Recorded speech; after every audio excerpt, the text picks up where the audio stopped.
بسم اللہ الرحمن الرحیم۔ السلام علیکم ناظرین۔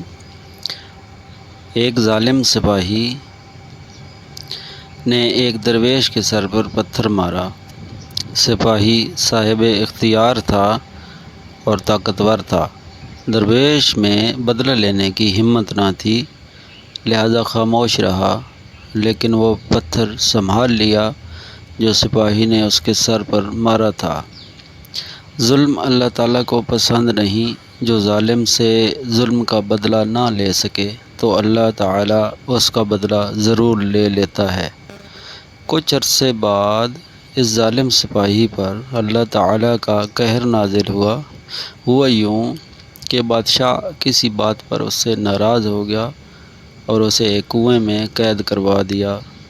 اتفاق سے ایک دن وہی درویش اس کنویں کے قریب سے گزرا جس میں ظالم سپاہی قید تھا۔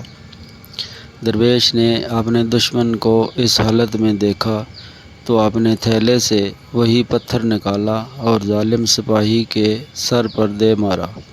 سپاہی درد سے تڑپ اٹھا۔ اس نے اپنا سر اوپر اٹھایا اور بولا، تو نے مجھے ناحق پتھر کیوں مارا؟ درویش نے جواب دیا، میں نے تجھے ناحق پتھر نہیں مارا، یہ وہی پتھر ہے جو فلاں تاریخ کو تو نے میرے سر پر مارا تھا۔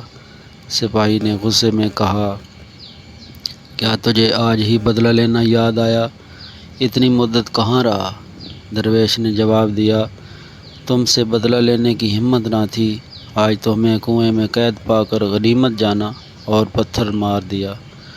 نتیجہ، کسی کی زیادتی پر درگزر کرنا تو فرشتوں کی صفت ہے، لیکن اخلاق کی روح سے دشمن سے بدلہ لیا جائے، اس سے ظالم کی حوصلہ شکنی اور دیکھنے والوں کو عبرت ہوگی۔